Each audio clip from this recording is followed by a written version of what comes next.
Good evening, everybody, and welcome. My name is Sabir, and I direct events here at the Strand.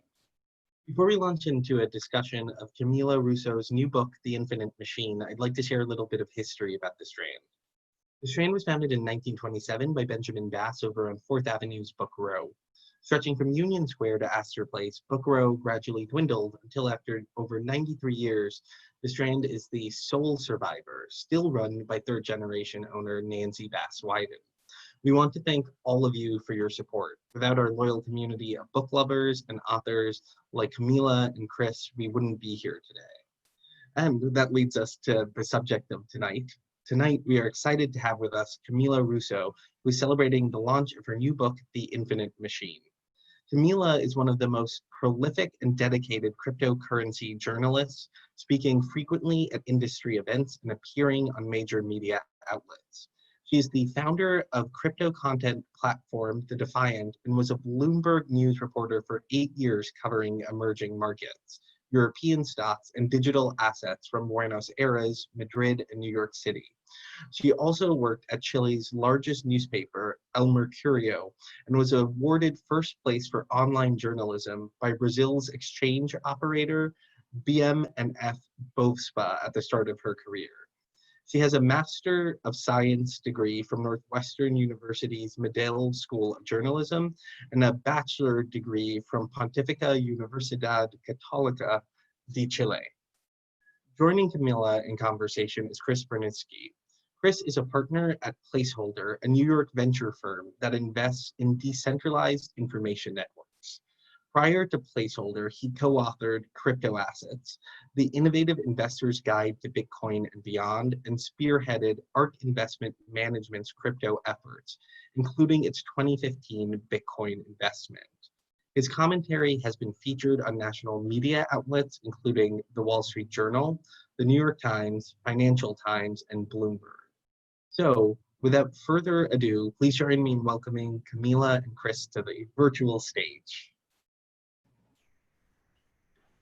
Thanks, Sabir. Hey, everyone. Thank you, Sabir.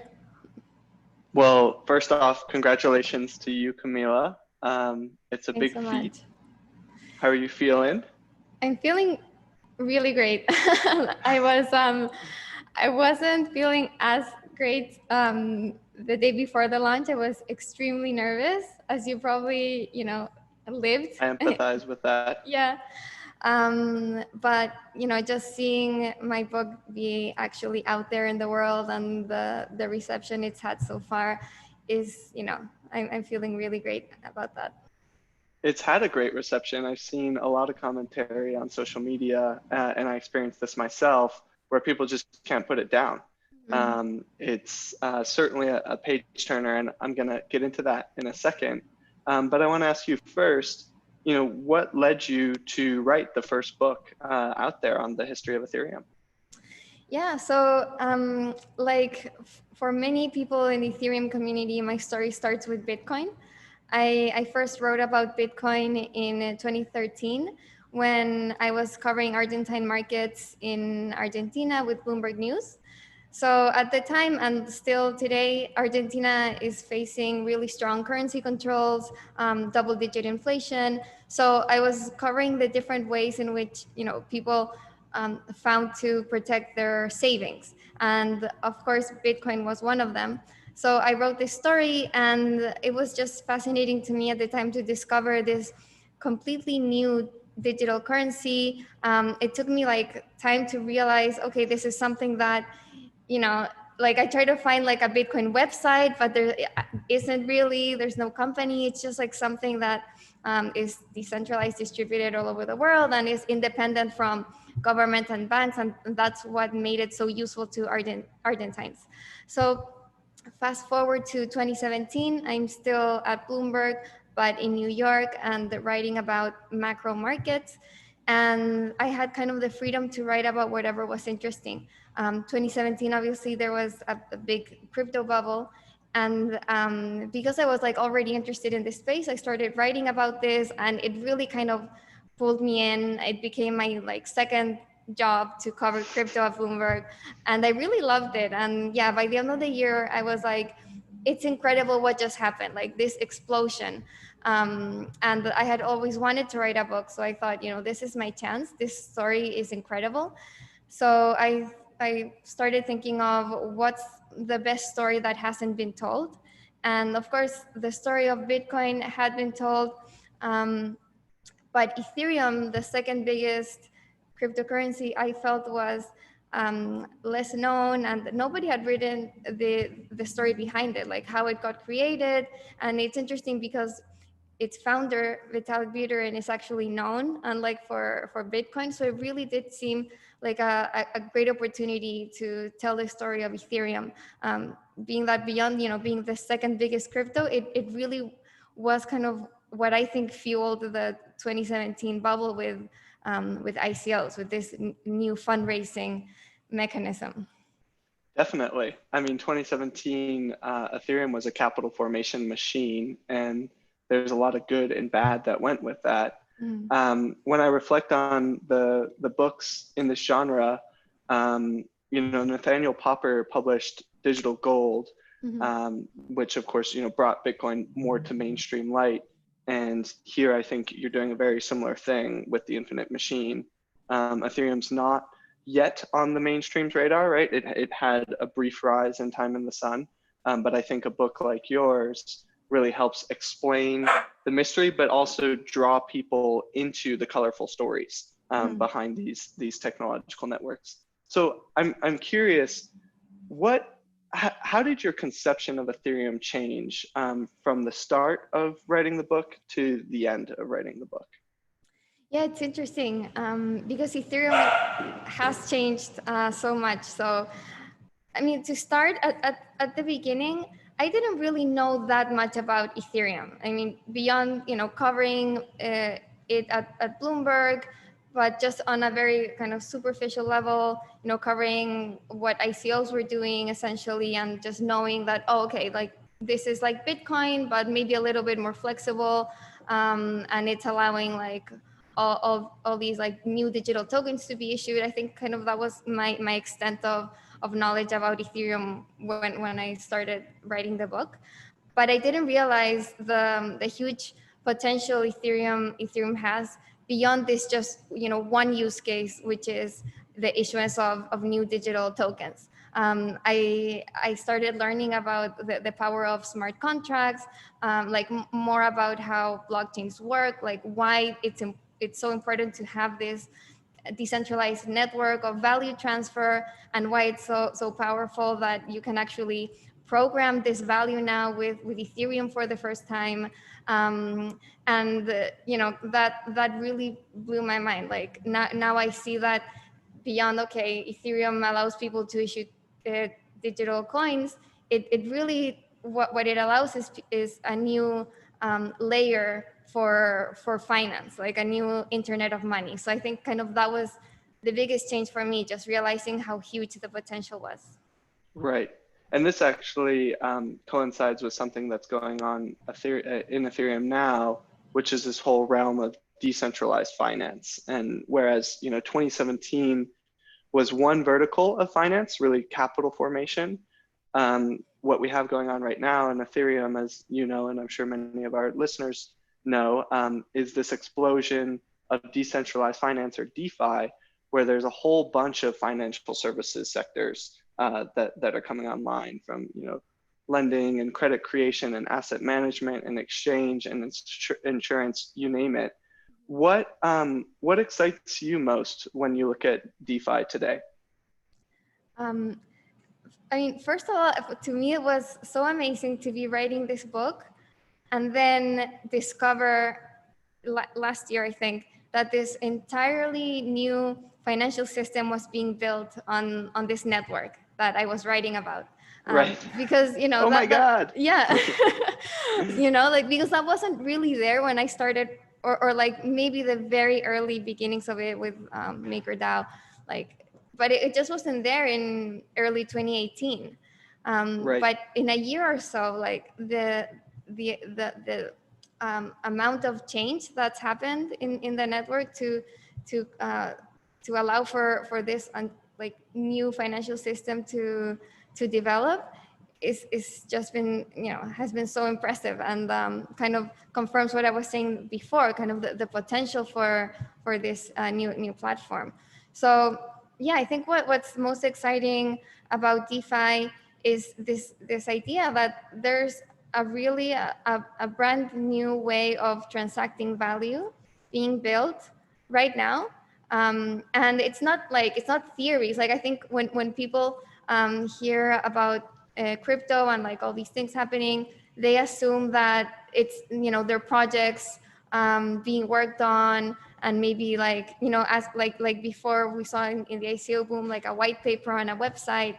But no, like this time, this is actually happening, Right. It's actually working. It's transacting value, like it has users. It's still pretty small, but it's an actual like functioning ecosystem, which is Definitely. amazing.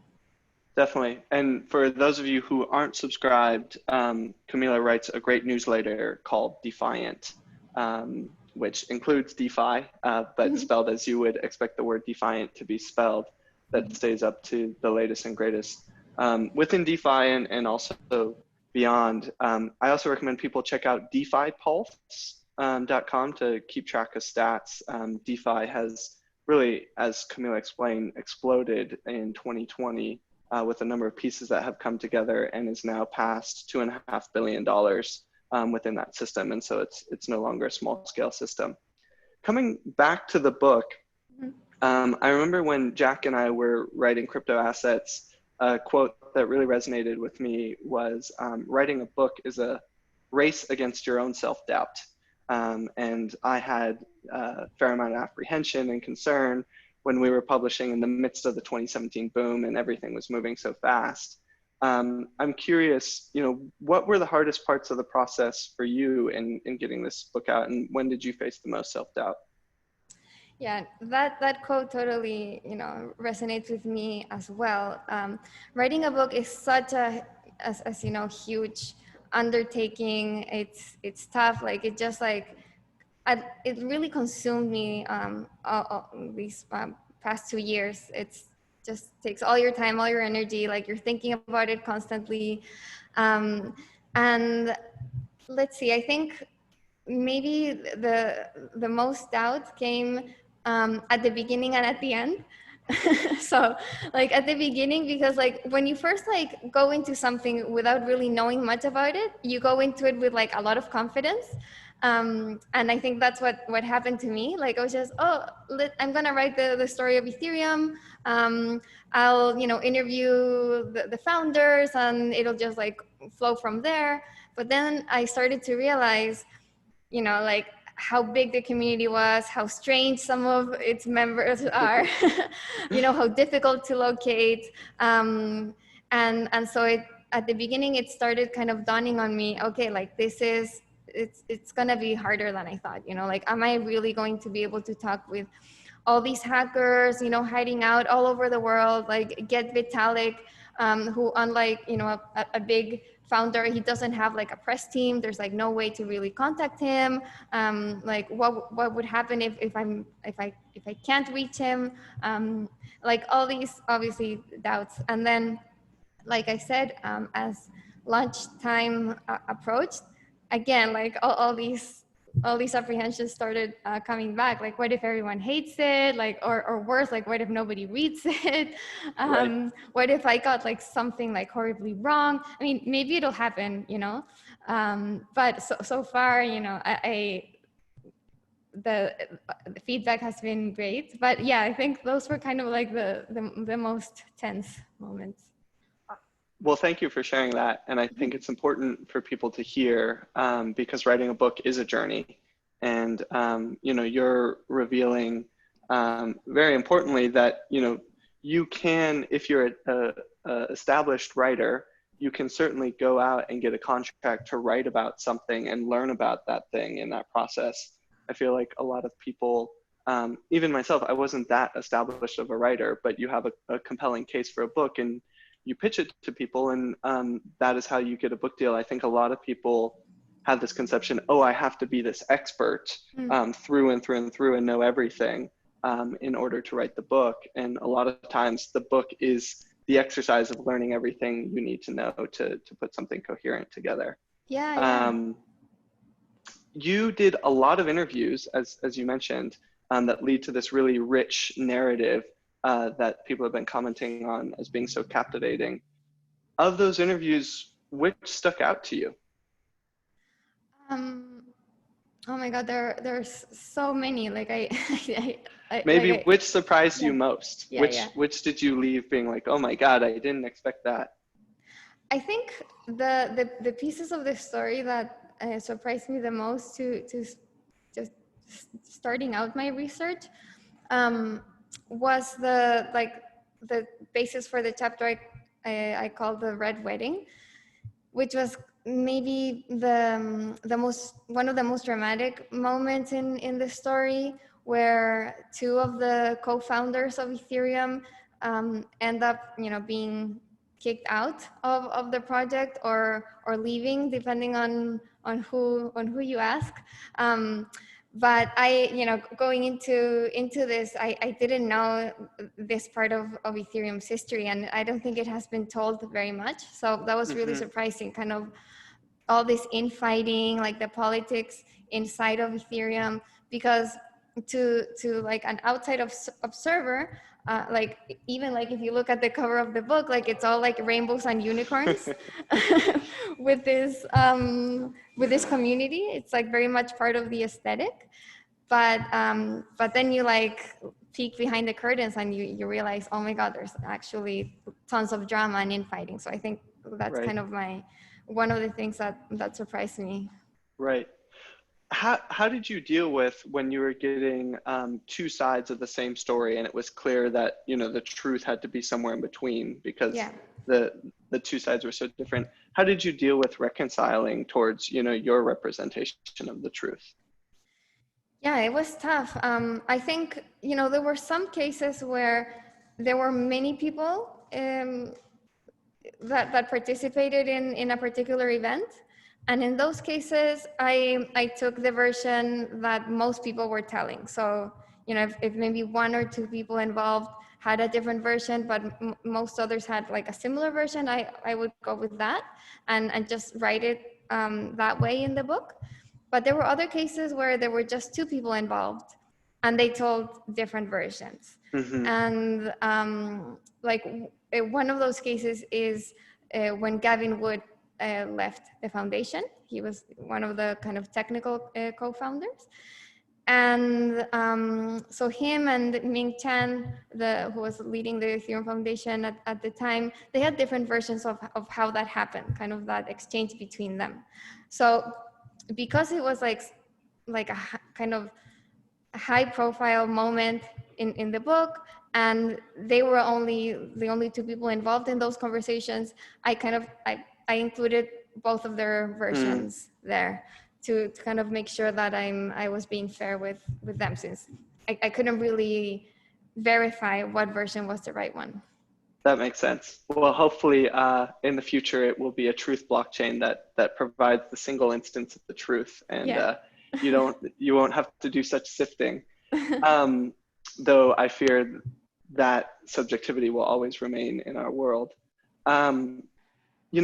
You mentioned Gavin Wood there, and Vitalik is, of course, the much better known, or the most widely known, and I think the most widely followed person within the crypto universe. So he's the star and the original brainchild of Ethereum.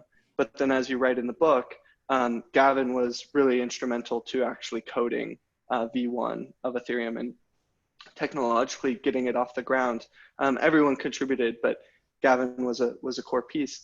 And Gavin is now the founder of another network called Polkadot, which has just gone live and is targeting being an interoperability and smart contract network. So similar to Ethereum, but with a few more bells and whistles.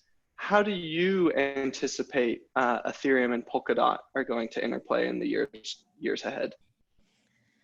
Well, obviously, very hard to say. I think Polkadot is a really interesting project, and they really like to emphasize that they're not kind of an Ethereum killer, that they're not directly competing with Ethereum, because what they're trying to do is create this kind of network of blockchains and connect different blockchains together.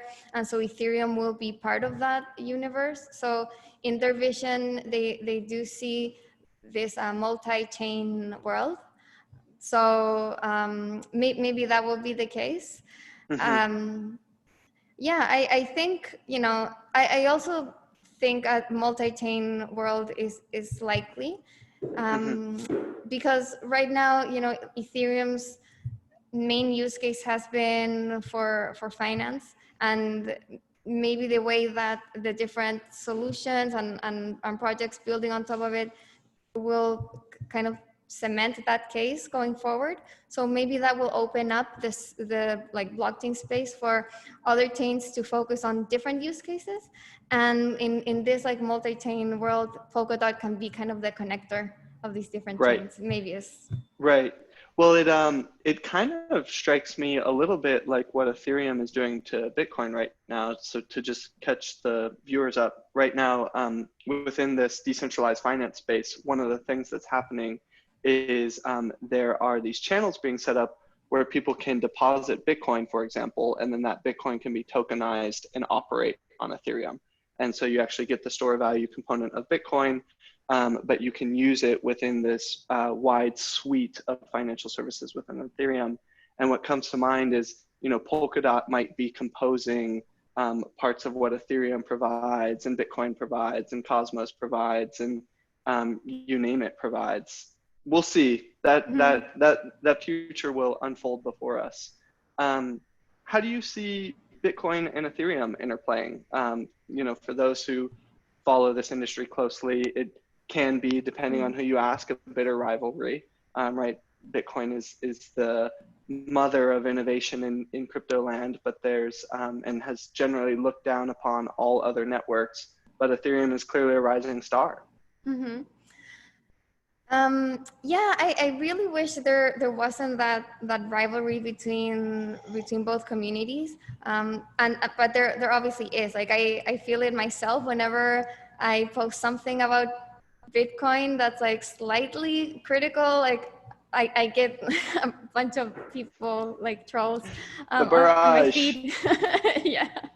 So I mean that's definitely the case. I think there shouldn't be that rivalry. To me, they both serve different purposes. Like kind of in the same line as I was mentioning before, there will be different chains with different use cases.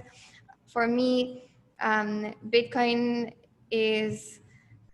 has become this digital gold asset. You know, like the coin that you can buy and hold as a kind of hedge against traditional finance or central banks. And Ethereum is more like this internet of value, like more flexible layer. So which Bitcoin simply can't be because it doesn't have that capability.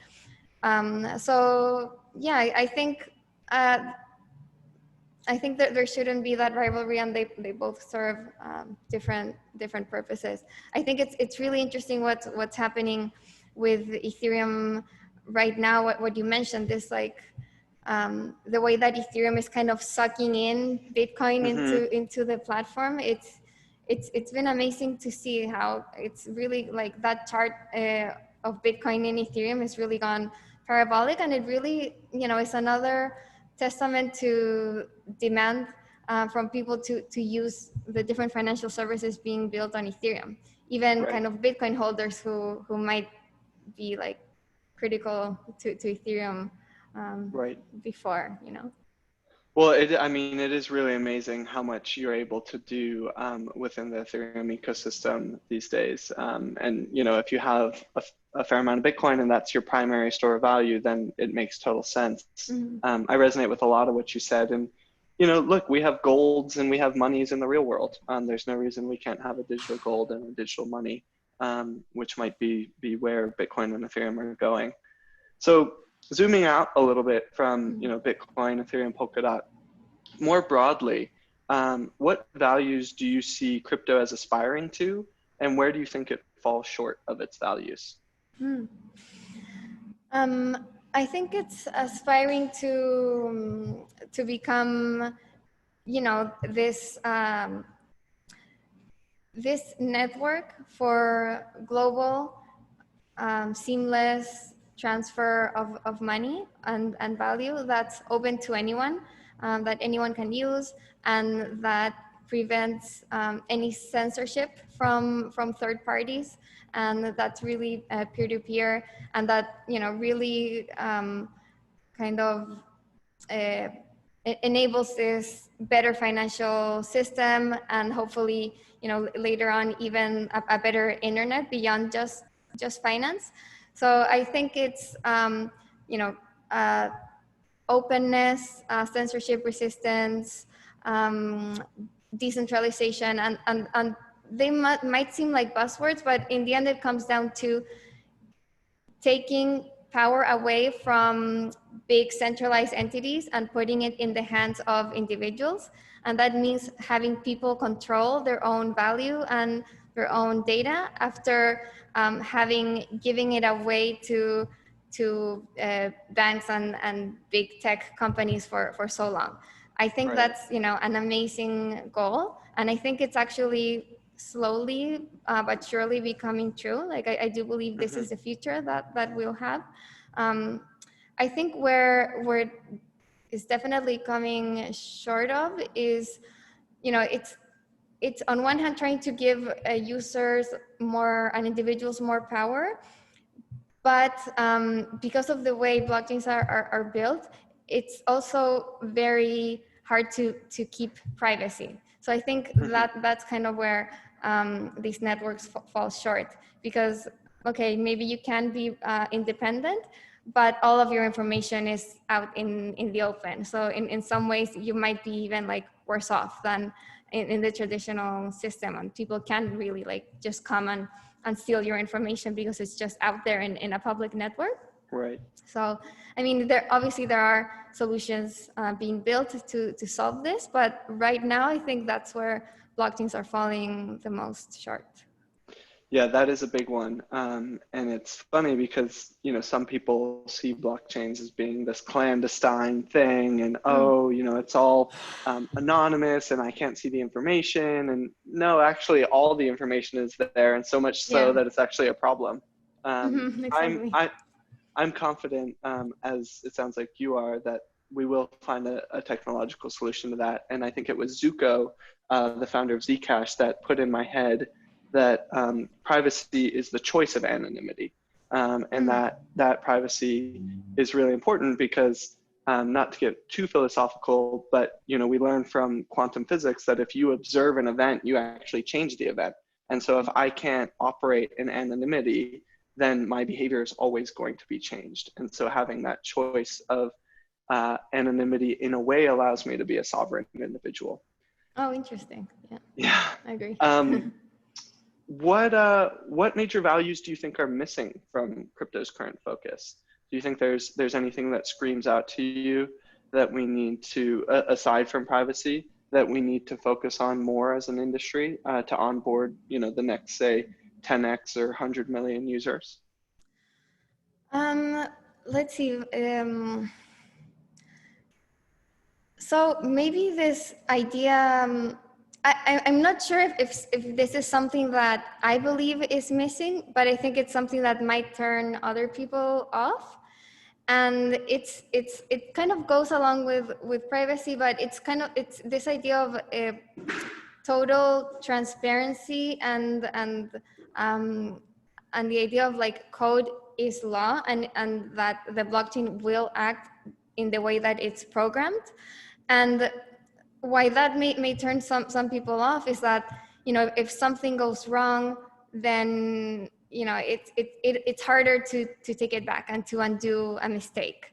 And because everything works as programmed and it's transparent, it really does give more technical and experienced users a big advantage. Like we're seeing in DeFi, like front running is a big problem, because you can just like somebody who can write a script, like a computer program, to get in a sale before everyone else and spam the network and not let anyone else get in on the sale, they can do that, and like nobody's stopping them because there are no regulators. So I think it's also like a philosophical question, because on one hand, like I believe in freedom and like the tools are out there, and if somebody wants to use them, they can. But at the same time, it does leave like less technical users at a disadvantage. So it's something to weigh. I'm not sure what the right answer is there. Right. It's a little bit like crypto is very Spartan still, because it's so early in its development. And so we're close to the bare metal, but because we're close to the bare metal, there are very few consumer protections. And right now that can make using these systems very efficient. And I guess my hope, and probably our hope, is that you know, there will be more and more consumer protections with time, and you can layer in those services or those fees to protect you. Or if you want to be operating at the bare metal level for optimum efficiency, then you can also do that. But that's probably at least a decade more of work ahead of us. We've got 1 decade behind us, and many more before us. Right. I want to talk a little bit about the tension between, you know, you mentioned freedom and pushing the envelope of freedom and innovation versus existing rules, and those existing rules being the law. And, you know, in some ways, crypto in setting up these sovereign economic protocols that transcend a nation state, they're operating really without the conception of a nation state, right? Bitcoin has no idea what the United States is, or Chile, or Argentina, or anything. And so there is this tension where if crypto plays by all of the old rules, then it doesn't, you know, create any new freedoms. How do you see the relationship playing out between crypto and regulators in the years to come? Yeah, I think it's an important question, and I think people in crypto like to kind of ignore it and put it like away because by design, like these systems are made to ignore regulators, like they're made to be censorless and often to protect against the actions of these third parties. But I think for crypto to succeed, it'll have to work with regulators, and I think it'll be a sort of push and pull between the two parts, where I think so far, at least in the US, regulators have been very aware of not pushing too hard as to prevent innovation.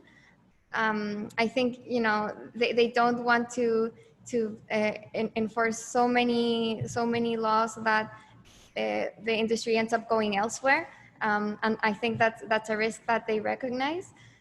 So in recognizing that, I think there will be, you know, some maybe crypto specific regulations for the industry. I think crypto will also have to yield some of the way of the more like Wild West and like reckless ways it does things. I think the ICO bubble was a great example of this, where in the beginning, like anyone was buying these digital tokens with no KYC or anything. And obviously a lot of people got hurt because it was a very risky and volatile environment. And US regulators went and cracked down, and there are barely any more ICOs after that. But the space has evolved to issue like security tokens and have like more measured, like smaller crowdfunding sales, and now with like governance tokens. So I think that's a great example of crypto kind of evolving and responding to regulators to kind of make the space work with them. So I think that'll be the way it evolves going forward. Right. And meanwhile, we actually have governance or governments in many ways building on or using blockchains, right? There's been this whole wave of central bank digital currencies, which even a few years ago, I would not have expected in 2020 we'd be having, wide conversation about central banks adopting this technology. How do you see central bank digital currencies potentially influencing the permissionless crypto movement? I think, they will become one more asset in this ecosystem. Like, I think it's been really interesting to see a decentralized system like MakerDAO, which for those who don't know, it's a system that issues a token that's linked to the value of the dollar, and it used to be backed by Ether, by Ethereum's native cryptocurrency. But now they've introduced different assets to diversify that collateral so that it doesn't depend on one digital asset. So I see maybe in the future, central banks, digital currencies backing something like DAI or serving as like collateral for loans inside of DeFi. And, right. Just making the system more diversified and stronger because of that. Right. Yeah. In some ways, when you look at the development, it's like crypto, because it's permissionless and open, is always absorbing everything. Yeah. Right. Mm-hmm. And it's mostly the incumbent systems that are like, I don't know that I want to interface with that. But over time, if crypto gets big enough and absorbs everything else, then it becomes the biggest thing. And everyone who chooses to not join the party gets left out. Yeah.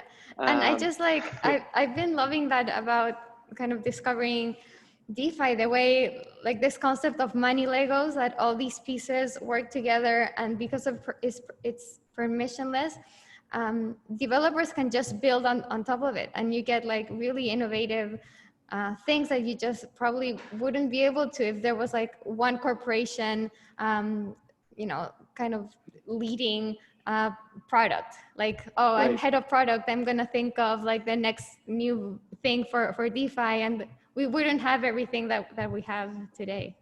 It's true. It's true. It's that combining together and everyone building off of everyone's innovations, which makes this particularly exciting. So I'm going to ask you one more question, and then I'm going to start to poll from the audience Q&A. I see we have a couple good questions in there, and encourage people to add more questions if they're curious. So do you think Ethereum someday gets bigger than Bitcoin? Does it, is it the child of this movement that ultimately becomes the king or queen? Oh, wow. That's it's a big question. Will we see a flippening?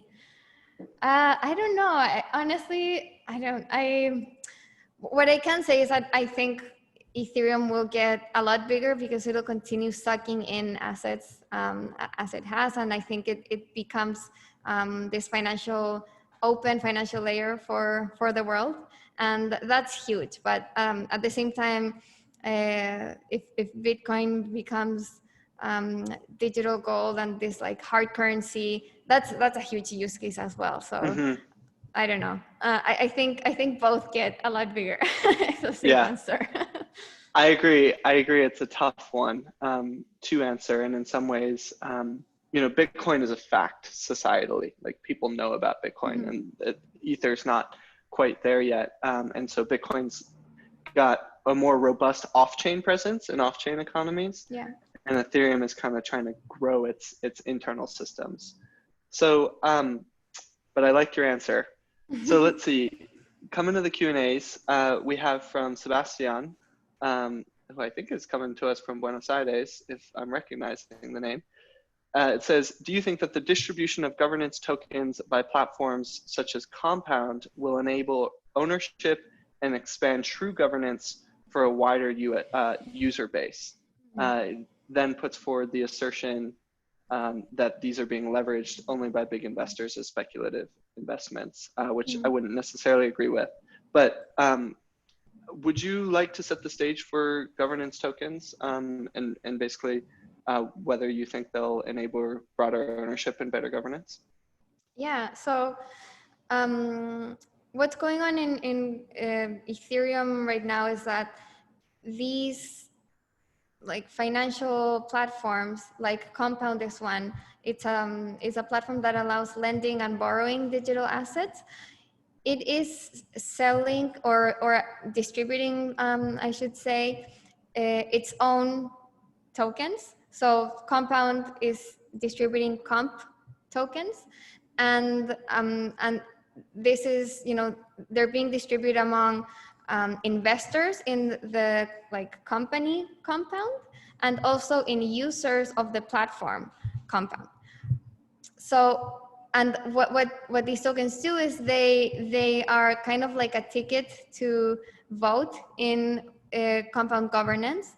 So that means that if you're using Compound to lend or borrow, you potentially will also have a say in what happens in the platform itself, and not just vote on what happens, but propose changes. So if you don't like how things are going, anyone can go on the governance platform and propose something and vote on it. So, I mean, this in itself is just radically different from the way that companies are run today, and it's a big improvement because before, you can buy a share in a company, but you probably first, like if the company is based in the US, you need to probably be based in the US, or it'll be really hard to own shares.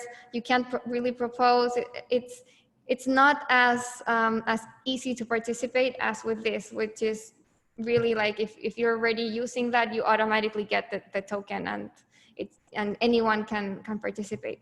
So I think this is a big improvement. There are questions on how actually distributed and like democratic the system is, because obviously the tokens are distributed in proportion to ownership in Compound, and investors in Compound got tons of comp tokens, and they're the biggest holders. So right now, maybe distribution isn't very distributed. Like it is concentrated among Compound's biggest investors. But I do think it's better than the system that we have today, and that maybe going forward, as more people use the platform, it'll become less concentrated. I'm interested in your thoughts on this, Chris. Sure. Well, so I very much agree with what you pointed out early on, and it shows that you have a view outside of just the US, and that is, it's very hard to get exposure to Amazon or Facebook or any of these tech giants if you don't have some kind of US relation, or are a high net worth individual in other jurisdictions. So just opening up access to the capital that underlies these technological platforms is huge. I agree that there's concern around the distribution of these assets, as there should be, right? If we're trying to more fairly distribute value. I think though that it's not only superior to the incumbent financial system, but it's also superior to what we had in 2017, where in 2017, it was really selling 60, 70, 80% of the supply to investors, right? Mm-hmm. So you had to have capital in order to get access to these platforms. Whereas right now, what you have going on with a lot of these systems is they're selling, 10, 15, 20% to investors, and then having, the supply side or demand side, which actually creates the value of the network, earn, 50, 60, 70, 80%. So Balancer is another high profile team that did something similar to Compound. And, they've earmarked 70% of their supply to basically be earned over time. And so that shifting to earning versus purchasing Buying with capital, I think is really critical. Yeah, I agree. That's a lot healthier than what we had before. So let's see, we got more questions here. What kind of triggers in the industry are you expecting to happen, Camila, for ETH to go mainstream? My book, no. It's one. What triggers? Well, honestly, I think DeFi is already starting to be a trigger.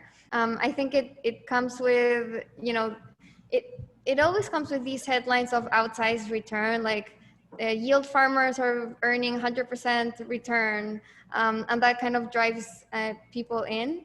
And as you know, Ethereum start producing these really useful applications, financial applications, I think more people will start coming in because they'll be attracted to, you know, the potential returns that they get there. So I think DeFi will continue to trigger gains for Ethereum and for people to come in. And a big one that, you know, everyone's waiting on is ETH 2.0, which is Ethereum's big kind of expected upgrade into a more scalable platform. But yeah, we'll see when that happens, because it's been delayed a few times. Now there's even, they were supposed to launch kind of this bare bones chain this year, but maybe now that's not going to happen. So maybe we'll have to wait for next year for that trigger. We'll see. And I have a related question to that. Prior question was from Octavio, but from Anna, she's wondering, do you think that proof of stake will actually launch? Will this beacon launch and then the subsequent phases actually end up being successful? Oh, definitely. I mean, like, to me, there's no question that proof of stake will launch. There's already a few working clients. I saw today that QuantStamp, like a security firm, has already audited the code. They've been running tests all year. So it's, you know, I think it's close to going live, or like to being production ready. So I think, you know, to me that's there's no question of that. I think there's a bigger question mark on the following stages of ETH2, because, you know, it's just more uncertain, and there's been less work done on that, and they're all very complicated pieces that need to fit together. But, you know, Ethereum has done everything it's set out to do so far. The community has. I wrote a piece on that, like looking at all the different use cases that Vitalik listed in the white paper, and they've all come true. And so obviously ETH2 is a huge, it's the biggest undertaking so far, but I think they'll get there. We'll see. I agree. At least like proof of stake for sure. Yeah, I agree. I feel like, as I've watched people over time in the space, they always underestimate the resilience of these networks. Like, there are so many different freakouts at different periods that, you know, the network kind of learns from, evolves, and everyone keeps working. Yeah. And these freakouts tend to pass. I have a good question from James Hancock. What was your favorite chapter? And then what was the hardest chapter to write? Oh, let's see. I think my favorite chapter. Okay, I'll start with the hardest chapter. Was the like 3 or so chapters on the Dow Hack, because, you know, it's, first of all, like, I really wanted to get it right and to tell it in a compelling way, because it was a major point in Ethereum history. This was when Ethereum, this big project in Ethereum was hacked, and the end result was that Ethereum had to split in two chains. There was a new Ethereum chain which kind of erased the hack, but then the old chain started running again. So that was like I don't know, maybe one of the most like the biggest moment in Ethereum history. So I put a lot of pressure on myself to like get it right and write it well. And also there were like so many pieces, and it was like super technical. So I wanted to tell it in a way that wasn't so technical. So yeah, that was hard. But people have told me they enjoyed it already. So I was happy to hear that. And the favorite chapter, I don't know, like I really enjoyed the Miami house chapter. I think that's kind of one of the first ones I that like I that one wrote. too. Thanks. I thought the Dow And one was good, but the Miami one, I hadn't been so on the inside, and so I yeah. didn't know all the details. Yeah, and it was good because that's like one of the few chapters that includes almost all of the co-founders, and I try to get like a little bit of all of their stories in before then, so it's kind of the first chapter where they all like come together and Ethereum is announced, and it's just very momentous, and it was one of the first chapters I wrote, and it was also kind of the skeleton of the chapter is what I used to pitch to HarperCollins, so it's like very kind of like significant to me. That's a good one. Yeah. I can see why you got the book deal. We got a question here about gender parity. So is there gender parity within Ethereum? And if not, can you speak to your gendered experience navigating this book? Well, no, there's definitely not gender parity in Ethereum. It's very male dominated. And I think, that's the case with most of crypto. And it's to be expected since crypto is an intersection of tech and finance, and they're both areas which have been traditionally very male dominated. I personally haven't had any issues because of like being a woman. I haven't felt discriminated or anything. I've been like really included in the community. I've been like invited to talk at all the major conferences, and I'm not a developer, and I'm always like asking what I think are really dumb questions, but everyone's like always happy to explain and not mansplain, but like actually, like be like understanding and because everyone realizes this is like really weird stuff, I think so. Yeah. So yeah, I've been lucky. I think I think speaking more broadly about kind of gender in crypto and Ethereum, I think really crypto is a amazing opportunity for women to participate more in finance and tech, because it is so early and young an ecosystem that you don't have kind of these like entrenched figures ruling everything. Like I felt I could write this book even though I had been covering the space for a year, because there weren't like any of these like figures who like know it all and who feel like they rule the space. There just isn't, because it's too young to have that. So it's a great opportunity for women to come in and like really make an impact before the men take everything over. Or maybe the women take everything over. Yeah, maybe. And yeah, it's an open space. Like anyone, like we were saying before, like it's really open to innovation. Like anyone can build on it. So that is also a great opportunity for female builders. I agree with a lot of that, and I think it's very well said. The openness of the space and the youngness of the space lends itself for people doing new things. And there's all the media is young, right? There's no one controlling your narrative. We've got time for one more question here.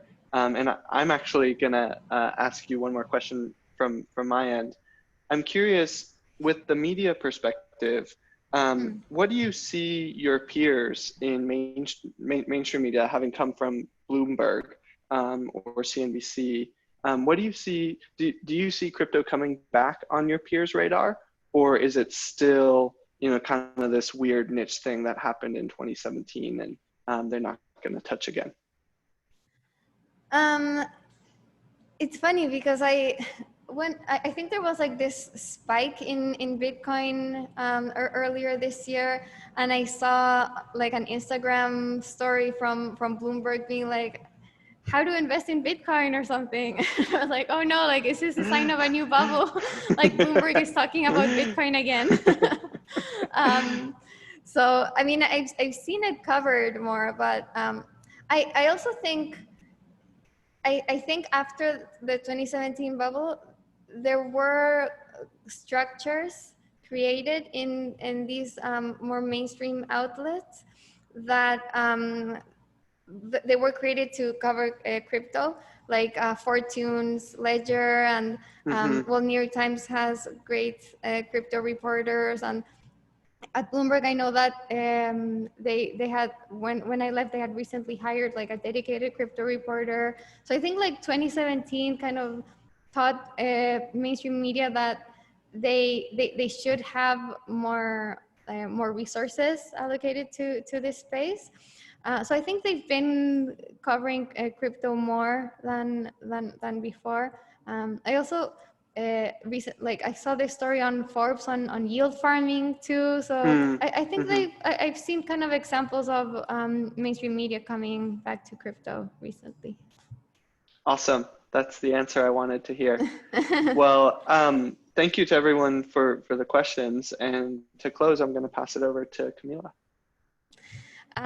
Yeah, thanks again. Thanks, Chris, for the awesome questions. Thank you, Strand, for hosting me, and thank you everyone who joined.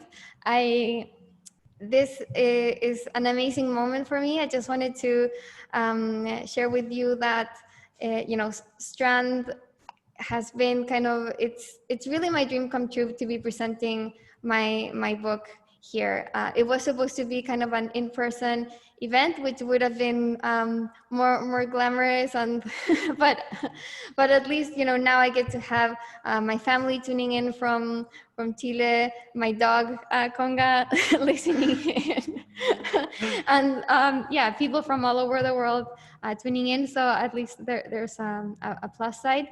And yeah, it's really significant for me. Like Strand was the bookstore that I always visited when I came to New York. And now that I live here, it's still one of my favorite places. So it's really surreal to be kind of talking about my book in an event hosted by Strand. So I really want to thank you so much. And thank you all for joining me and sharing this amazing moment with me. Yeah. Well, congratulations. I'm sure everyone is on the other side of their cameras clapping and cheering you on, Camila. Yay. Thanks so much. Yeah, and buy my book if you haven't.